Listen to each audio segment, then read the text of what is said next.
So again, for those of you that don't know Heather did teach ag. Where were you at, Heather? I was at Garden Spot. Garden Spot.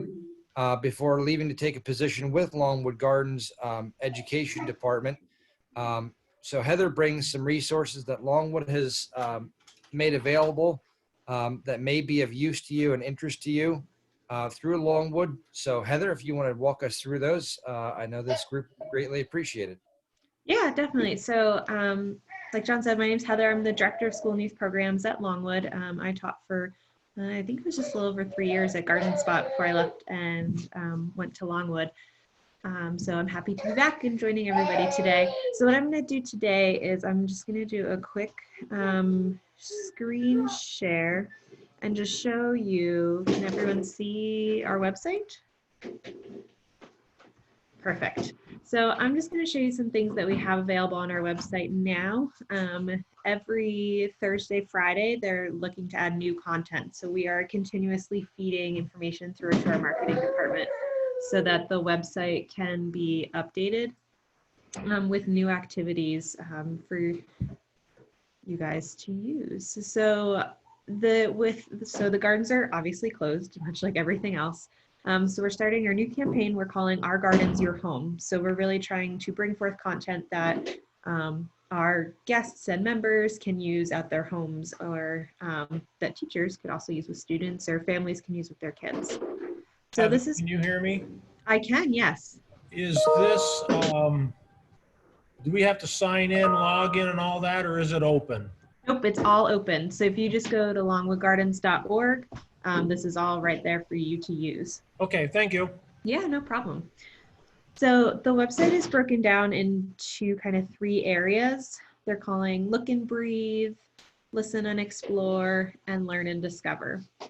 So this Look and Breathe section is really kind of a place that we're trying to make for everyone to go and kind of have a nice calming effect, make it feel like you're actually still at Longwood wandering around in the gardens in the springtime. So this content is going to change weekly, just like the other tabs. So right now they're kind of having a floral design, kind of floral fun with it. So they're talking about our floral instructors. There's some videos to see our floral designers in action. They're posting about the seasonal beauty that's currently happening at Longwood. There's a section for blog posts. So our staff have been writing blogs about Longwood and about things you can do at home around gardening. There's kind of a garden spotlight, which is reaching back into our archives. Sorry, 10-month-old on the run. The garden spotlight is kind of got some videos and some pictures reaching back into our archives. And the one of the things with the gardens right now is because they're closed, we're kind of at a skeleton staff. So unfortunately, all those cool spring bulbs and stuff aren't really getting any attention at the moment. So reaching back into what looks good from the past. The Listen and Explore tab has different options from our performing arts. So there will be concerts that you can listen to and watch that are archived. They have a link here to Seed Your Future, which if you haven't heard about that, it's a great initiative that Longwood is a part of to get kids into horticulture careers. So there's a link there to their website, and I'll also send to John, and I sent it this morning to Bethany too, all these links so that you guys have them. So on the Seed Your Future website, they have resources for students, they have resources for parents, educators, employers, all that stuff. The Cool tab for students has a ton of horticultural careers that they might be interested in. And if you click on one, I'll just do forester, for example. It gives you a picture of what someone doing that job, what that looks like, talks about the minimum education, places they could go to study, licenses or certifications you may need to have, a salary, different professional organizations you can be a part of. And then the cool thing about it is each one has these video and testimonials of someone who actually does that job. So it tells the kids kind of about a day in the life of a forester, and what does their day typically look like, or what are some things they really enjoy about their job. The other neat thing for kids on here is there's a whole bunch of scholarships listed. So if they want to pursue this in college, some scholarships they may not have thought of or knew about, and also internships, which is really cool as well. So our website links out to that. And like I said, I'll send John all the links as well.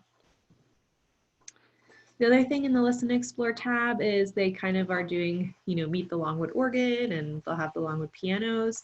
And then they're also posting these podcasts from some of our horticulture staff on different topics. So the one right now up is with our orchid grower, which is pretty cool. He's a neat guy. And then at the bottom right now, they have our garden tour posted, which Monty Dawn came to Longwood to film, which is very cool. So different ways to check out Longwood kind of virtually. The tab that'll have the best stuff for you guys in is the Learn and Discover tab. So within Learn and Discover, they again are changing this content weekly. Right now it's they have floral designing with orchids. They have an experiment posted for kids to make a plant maze and what that looks like. So some of this is content we're pushing forth for families, but it's content that you could easily kind of edit and change and adapt to use with your students online as well. We have hands-on activities. Right now we're talking about pressing flowers, but if you click on Discover More, it'll take you kind of to a little repository that has other activities in it. And this is something we will also add to weekly.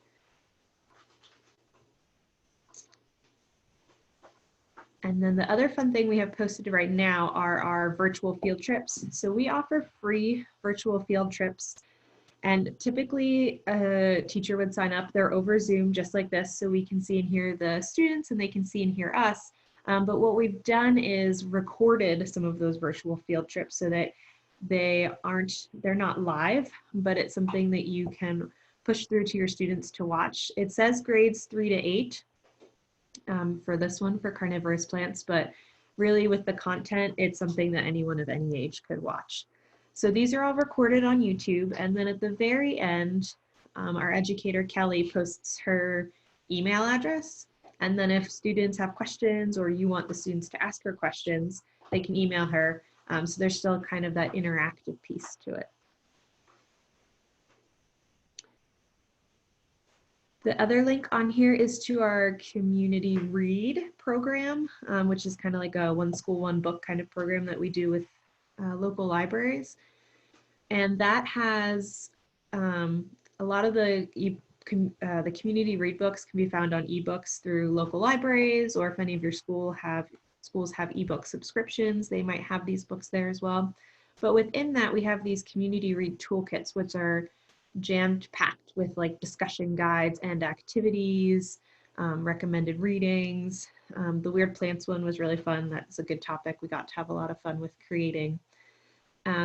But we also have archived all the past toolkits as well from 2014, starting there and going forward. So there's lots of activities within those, and those are all things you can just click on. They show up as PDFs, and you can push those out to your students or edit and use as you see fit with your students. The last thing we have on here is currently our free open online course. It's called Everything About Orchids right now. So if you want to learn how to grow orchids, care for orchids, learn about the different kinds of orchids, different species, this is a great class. Anyone of any age can take it. We have had high school students sign up independently and take it on their own, which is cool. Normally it's adults, but there's videos. It's broken down into different modules. You do have to sign in and create an account to take it, but you can do it at your own pace. So if you want to do just one module, you just want to watch the videos, you want to take the whole course and do the little quiz at the end to pass the course essentially, that's something that you can do. We have another free open course about aquatic plants, which is not up yet, but in the next few weeks they are talking about posting that one as well. So you can take as little or as much time to do the course. As long as it's posted and open, you can have access to it. So that's kind of a cool thing that your students could do independently at home, which is a great option. Heather, you said you had to sign in and have a password for that, but it's still free. It's still free, yeah. Okay. So it links you out. There's like a little register tab over here. And now, because I'm logged in as me, it'll go straight to it. But if you click this register tab, it'll walk you through the registration process. And there is contact information for staff at Longwood, should you have any questions or get stuck along the way with it. We host it on the D2L platform. Thank you. Yeah, no problem.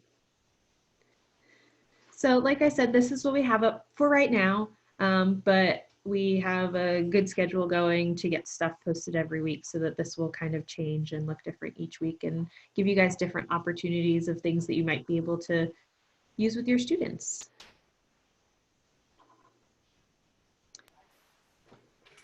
Excellent. Thank you so much for sharing that with us, Heather. I know, thinking if I were, a teacher in a classroom normally, being able to do a deep dive unit on orchids alone is not something that I would have probably incorporated into a normal classroom.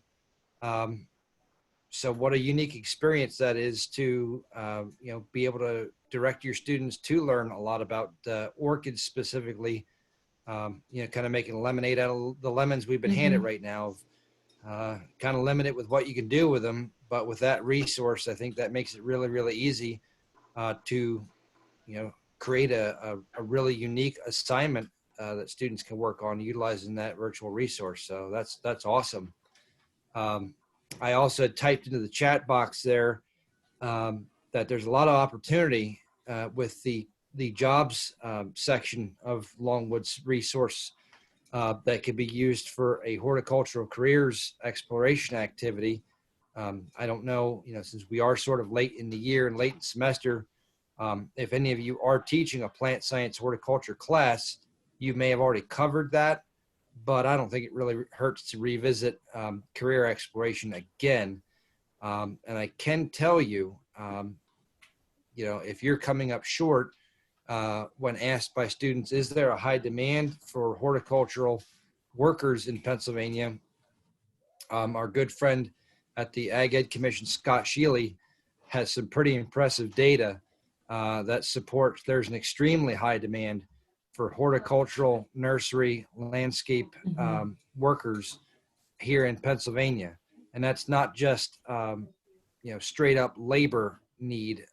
There's a lot of demand for skilled and educated horticultural and plant workers here in Pennsylvania, both from everything, from landscape to food production, to cut flower production, to florists, to you name it. Huge demand. It blew my socks off when Scott shared those figures last fall at the event we held with Longwood. So I really recommend utilizing that career section because they've covered everything, it seems, education to a day in a life of, to, different activities associated with each of those occupations. So really, really, really, really good stuff. Thanks again, Heather. Yeah, no problem. And like I said, we're going to record more virtual field trips. So more coming there. The aquatics classes coming. I don't know if they'll get that posted before your technical end of the school year. But that'll be up for the summer, and just in case you guys are interested. And we're also working on starting to create teacher professional development courses that we'll be able to post online, because we are not having any programming on site until at least October, if not later. So all of our teacher PD for the summer and spring got canceled. So working on moving those online, and also working to maybe create some sort of course for high school students to take online as well, that we can hopefully have done by the summer. Heather? Yeah. Where can we find that link to the careers that you had on there? Oh, I Let will. a kid do that. Yeah. I will just I'm opened up to the Longwood Gardens right now. So if you go on, I have to back out and go into the correct tab here real quick. Sorry. No, you're good. It's in the Listen and Explore tab. And I am just copying over now. And I'll put it in the chat box for you, the link to that specific careers page. There you go. So it links you off of our website and onto the Seed Your Future website. But they have a lot of great content, and it also, on their website, then they have a link to their Bloom website, which is through Scholastic. So they're geared towards middle school students, but you could easily adapt activities off of that website for your students as well. So I have all the links kind of spelled out in a document that I'll send through to Jonathan, that I sent through to Bethany this morning as well. Okay, thanks. Yeah, no problem. Any other questions? Cool. Heather, Well, I've got got a question that's completely unrelated to education, just out of curiosity. So you said, the gardens are obviously closed to the public right now. Mm-hmm. Is Longwood able to still have its workforce operating and maintaining the grounds, or is Longwood's pretty much 100% closed down right now? Because we have like the conservatory and things that are sensitive to heat and cold, we have a skeleton crew on staff at the moment to take care of the kind of the iconic plants that need daily attention. But some of the things like bulbs, they just have gone through and kind of removed, so they're not having to worry about watering. And because it's, normally we run on 160 plus full-time staff, plus 800 volunteers and part-time and seasonal staff to keep everything functioning well. So I don't know that Longwood's looking as good right now as it normally would, but it will be back, and we're already making plans for when we come back about utilizing staff in different areas as well to kind of help with the weeding and all that stuff and getting that back up. So working on taking care of the plants in the buildings to make sure Longwood is still Longwood when we're ready to be opened again. So, which will hopefully be soon. That's good to hear. Good to hear. I can't imagine that place looking at anything other than pristine. So certainly a very unprecedented period of time right now for many places. And, I never really thought of places like Longwood and the impact that this would have on that. So good to know that everybody's being hopeful and looking to the better days ahead with there. Yes, we are very excited to have guests back and to be back with our flowers. All right, well, when I send you that document, my email will be in there. So if anyone thinks of any questions or has any comments, you can send them through. Todd has a quick question about the time frame for completing that orchid class from start to finish. If you're pacing yourself through it, you could probably, do it in a week. If you're wanting to take your time more or rush through it more, obviously you could go a little faster or a little slower. It really depends on if you're engaging with all the content and watching all the videos and taking the little quizzes and all that stuff. Cool. All right. Well, if anyone thinks of anything else, feel free to send me an email. All right. Thanks, Heather. We know you've got lots to take care of there. I am personally feeling the same pressure right now with young ones amongst all of this work from home stuff. So yes. We'll let you get back to it. Thanks. All right. Thanks, Heather. Bye. Yep. All right. So hopefully you enjoyed hearing about the resources that Longwood has made available.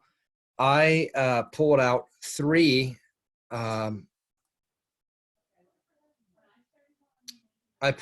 resources from our repository that I thought were, come on, now I can't find Zoom.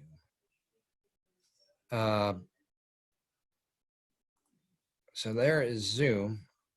Okay. So now we can't, what is going on? Well, that just made everything worse. You'd think by this time, there we go. You'd think by this time I'd be able to figure the system out from bouncing back and forth from Zoom to other windows. But something went very different that time, and I'm not quite sure what.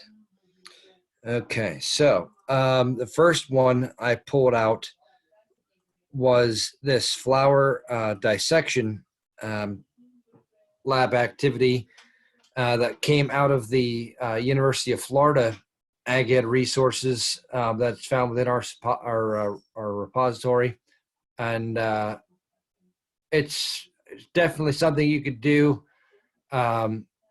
with students in the classroom, but easily adaptable to this online instructional period. And I think the best part, I've mentioned this a couple times. Now, granted, this is somewhat dependent on students having some plants around their household or around their landscape at home, but having them, find and dissect and actually physically attaching the pieces of the plant in this table right here, and then obviously it's pretty easy to take a picture of that and shoot it off to you for assessment. So flower dissection lab activity. The next one is a choice board, and I always like to try to find a choice board that somebody created and shared out, because I know these are quite popular among teachers during this online instructional period. I've seen our own daughter get a weekly choice board from her teacher. And I know these are sort of the go-to as far as a menu of options for students to complete for the home assignments. First choice is to create a production facility. And I will say that project right there ties very nicely to what I'm going to be doing for the Google SketchUp activity related to plant science horticulture that I will share on Friday. This one gives the choice of creating an actual 3D model of it, which is fine and dandy. But if students don't have the materials and the resources at home to create an actual three-dimensional model of it, I think digital 3D drawing is definitely a viable option as an alternative. And this looks very similar to the activity that I'm going to share on Friday, except mine obviously will be using Google SketchUp to draw a 3D representation of this production facility. But much of the same information needs to be determined and outlined that's found in this one. What is your target crop? What material will your facility be made out of? What kind of heating and ventilation and so on are going to be found in it. The next option here is a production calendar for a specific nursery crop or vegetable crop, a research paper. Those are always fun. Writing a test, which I think that's a really novel and unique option of having a student create a test, because you actually obviously learn a lot about formulating the questions and then also identifying the answer and coming up with, if you're going to do multiple choice, distractor answers and everything else. So that's a pretty unique option. Creating a children's book or an SAE display board. And the final one that I pulled, which even though this came out of University of Florida, I was happy to see they also had a Penn State Extension resource that they included with the other assignment. But this is the other part was an informative and educational document. But this right here, the actual assignment that you give to a student, again, thinking about the times and thinking about the conditions that a lot of students are dealing with right now is they're at home. So having them identify 5 chemicals, such as cleaning supplies, fertilizers, pesticides, herbicides, other bug control substances, and then having them identify each of these criteria from the pesticide or from the chemical label, to get them familiar again with keywords that you're going to find and see in pesticide and chemical labeling, to again increase their fluency and literacy with reading a pesticide or chemical label. So I will include all of the 3 of these in addition to the follow-up email. So Heather has shared what Longwood has. I've shared what I've dug up for today. Is there any other resources that anybody on the call today would like to share with the group or talk out, as well as any challenges specific to you and your classes or your students that you've encountered and that you're trying to figure out how to get around, that you'd like to get some feedback from the group on?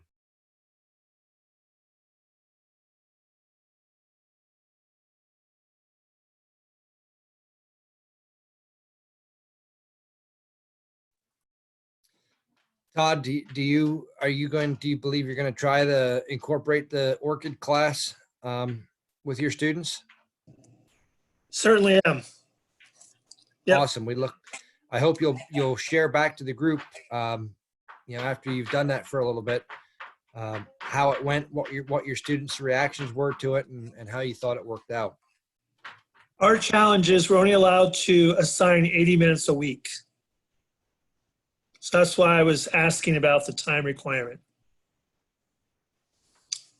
Sure. And I think a lot of school districts or teachers from different school districts are facing similar realities and challenges as far as not overwhelming students with at-home instructional time. Any other questions or resources that anybody has to share?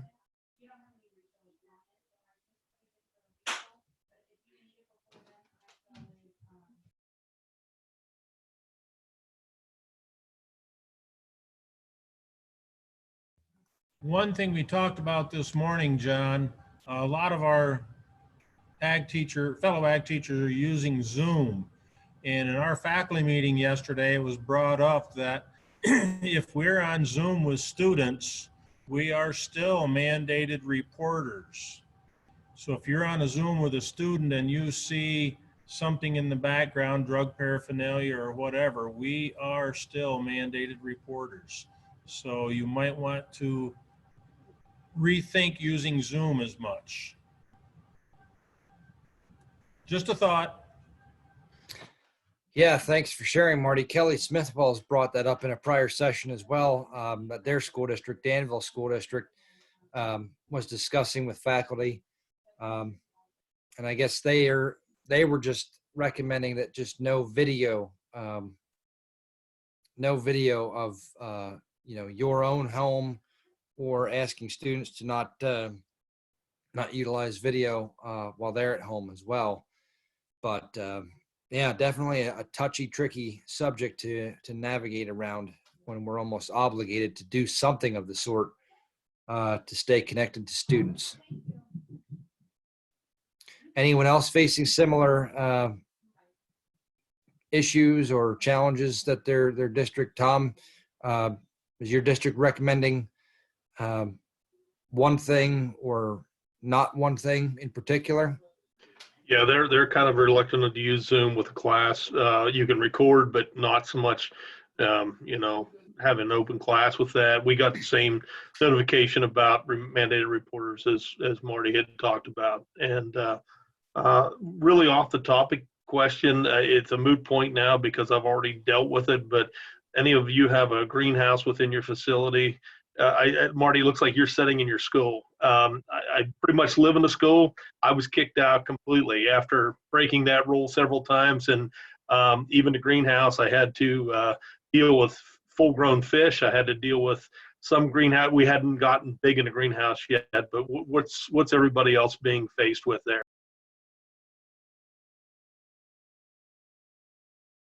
We are still an open campus for our teachers as long as we work by ourselves, don't congregate, social distancing, if anybody's around you, the face masks. But I have heard of some that they've been told to leave the greenhouse, leave the school, don't come back. Yeah. For the first week, I kind of cheated, and then I was told to leave, and then I struck a deal to come in 10, 15 minutes a day, and that went for several weeks, and then I was told that was it. The only people that are in our buildings is one officer who rotates around and a skeleton, just maintenance staff, not even custodial staff. The building is empty. Tom, what did you said you had almost fully grown fish? What did you end up doing for that situation? I'd rather not say on a video chat. No, seriously. But luckily, the maintenance guys, I talked to them and didn't really ask them, but they volunteered, and I flushed out the biggest, nicest ones of them, and they filleted them on their own, and they took advantage of that, which I was happy with.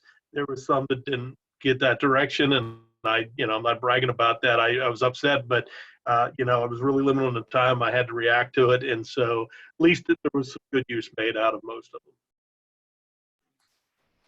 Todd, I know you have a number of live animals in your program. How did you handle that situation?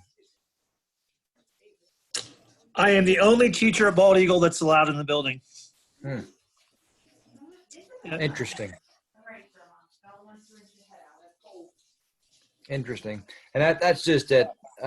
It really has varied so much from school district to school district, depending on where you are geographically in the state, and how hard hit that region has been with the virus.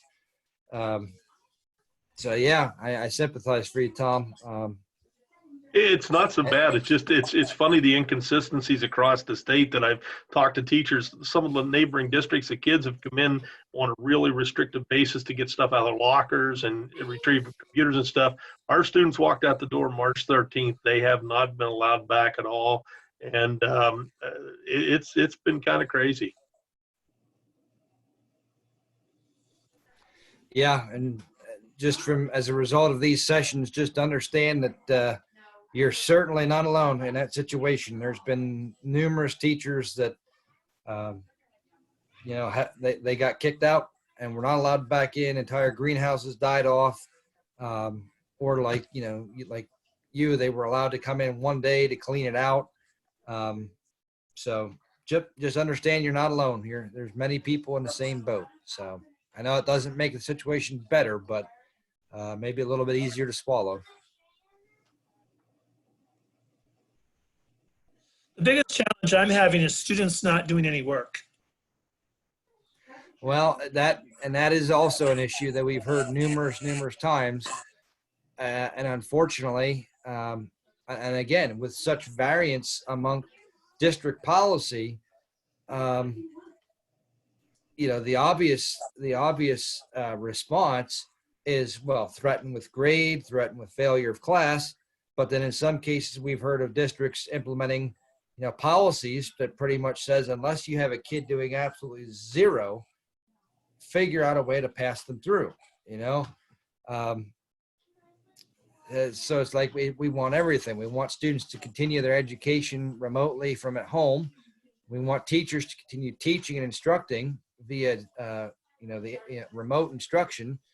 But as you're all well aware of the challenges of that, it's almost like we're cutting, legs out from underneath ourselves from some of these districts with saying, well, yeah, we want them to keep doing it, but we're not really going to empower you with any type of, carrot or stick to really enforce or motivate that. So I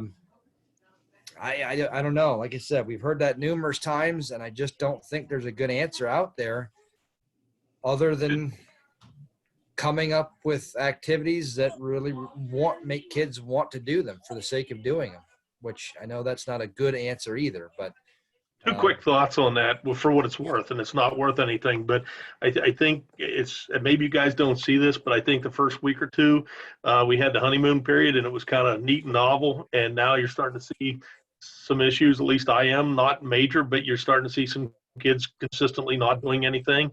And I talked to other teachers the same way. And the other thing you look at is, I think at first parents we had some complaints that, we're not doing enough to put enough out there. And now it's almost like you're, not me personally, but the district is taking hits on, well, there's too much out there, too much to do. So there's kind of a no-win situation in what we're doing. Yeah, Tom, that pretty much entirely accurately sums it up. It's a no-win situation, it seems. And I really wish that I had a better answer to that question, because, as I said, it's come up numerous times. But I guess, I don't know. What are your thoughts on communication to the parents, about the intent behind the assignments that you are sending out for students, to try to get parents on board with, well, we understand that your son or daughter is getting a lot of work from other subjects, and that they, in many cases, are taking precedent over ag and other elective coursework. But has anybody had any communications with parents and that yielded positive results? Yeah, there's always some that, I called a couple and they, were on the kids and that was fine. But typically the ones that are really the problem kids are also the parents that don't have an email, don't have a phone number, won't answer their phone, voicemail's full. So it's not surprising. Yeah, Tom, I believe that. Well, I'm sure that's a question that is going to come up time and time again over the next couple of weeks. I really, really, really hate to say that I fear that we just have to sort of grin and bear it. But just know that finish line and that light at the end of the tunnel is coming, here end of May or early June. So I've heard different varying predictions and reports as to what the ultimate future looks like for the start of next school year. And I don't think anybody really has a definitive answer to that. But at least we'll have maybe some downtime to regroup and come up with some better, maybe districts will have some better plans if we have to deal with this into the fall. Let's put it that way. An area where I could use a little bit of help or support is so I have 2 state proficiency winners. And in the past, we were given a month to prep them for nationals. But I asked Mr. Brammer about that. He said they're not actually due till August to National FFA. But I asked him if there was any way we could get feedback to the kids on how to make their applications better. And he has not written back to that response. So it would be, I don't know if we could put together a group of teachers who kind of look at each other's applications and give feedback on how to make them better.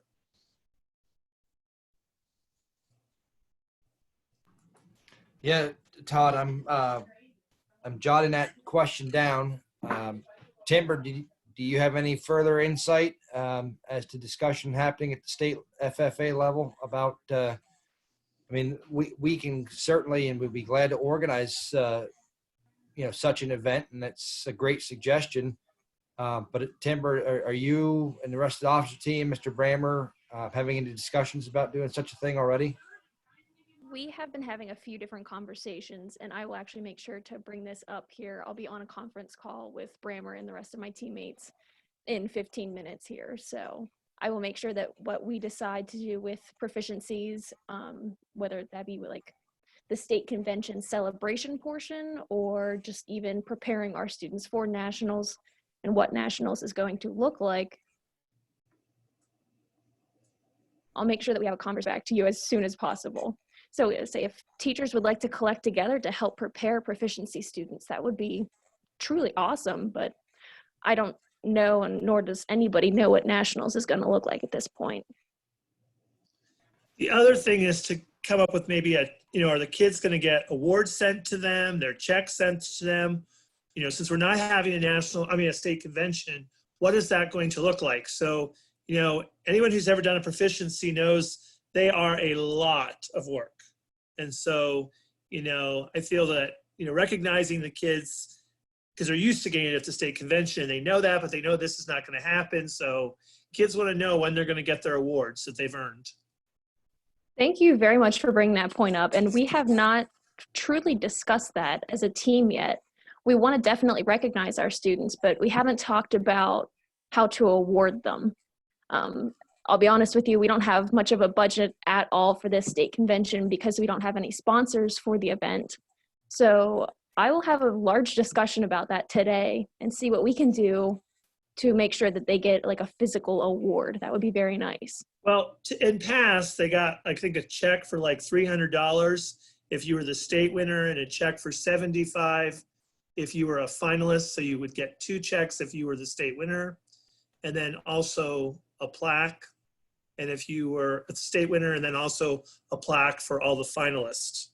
So I would really like to see somehow that continue, because I don't feel that these students in any way should be punished.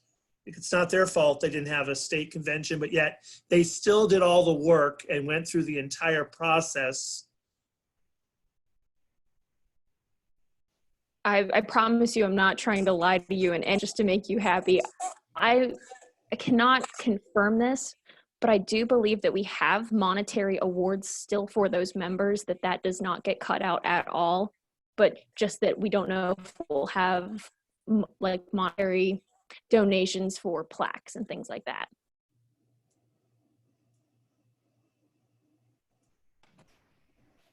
Thanks for joining, Marty. Hope to see you on a few more this weekend.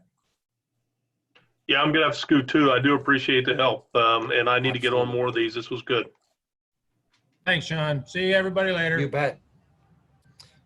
Yeah, and with that said, I'm welcome to stay on if Mr. Biddle has any further questions or comments. Timber, you as well. If not, we can adjourn. I did I call it a grow board, a group of ideas, 16 ideas of students could work on independently.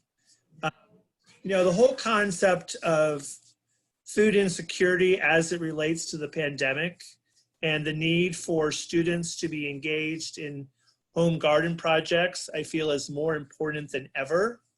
And I was curious if Penn State has developed any resources in terms of planning of, the concept of, I call it a victory garden. I know that's a World War II terminology, but I think it works and fits. Like a step. Yeah. So Extension offers a number of different resources already on home gardening, home food production, etc. In response to COVID-19, they did start a victory gardening webinar series, I believe it was. There was I think the registration for that has passed already because I was going to sign up for it myself.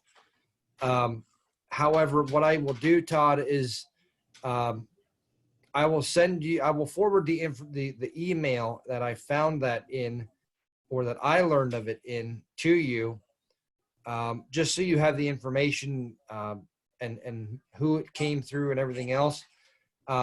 So I will also tell you, I'm not sure if you were on any of the calls yesterday or not, but I shared that I reached out to an individual through Penn State Extension with some questions that teachers had generated in these sessions. And I was met with a response that Extension likes the concept of supporting, school-based ag teachers more, and that they are in the process of coming up with a session. Now, I don't know what that session is going to include, when it's going to be, what it's going to look like, who's going to be doing it. But I was told that Extension is going to get together a session specifically targeted to teachers. So what I'm going to do is circle back to the individual that I was corresponding with and specifically say, hey, I know you guys advertised that victory gardening session, but I missed the timeline myself, and we've had a couple teachers reach out about it. Is there a way for us to still get our hands on your victory gardening resources outside of that series that I believe has already started or something? So I know they have stuff, and I know that they're doing stuff as a direct response to the COVID-19 situation. I just don't know how easily accessible it is at this point, again, outside of that webinar series or that online session or series that they're doing on it. But I will check. I've made a note for myself to do so. And then I know I had sent you an email, it was last week, about the possibility of the extension of those online courses into. Yep. Okay. So you were one of the teachers that prompted my response to, or my email to Extension. Yeah. So that's what I reached out about. Or one of the things I should say is extending those free online courses past April 30. Again, the email response was that we didn't think about directly supporting ag teachers, but we've talked about it and we like that concept. So we're going to put together this special session. Okay. But they never responded to the question about potentially extending those online courses past April 30th. So again, same individual here. I'll include another note. Oh, by the way, any word on whether or not we could get an extension for ag teachers on those courses? Right. All right, that would be great. Now, I did send Bethany I have my students enrolled in for ACT Online. It's a vet science program. And Okay. really like it. It's basically a series of videos, and then at the end of the videos, the students take a test, and you can get 1 month free, which would take a lot of teachers out to the end of the school year. And then the test is graded electronically, and you just go in and get the assessment score and put it in the grade book.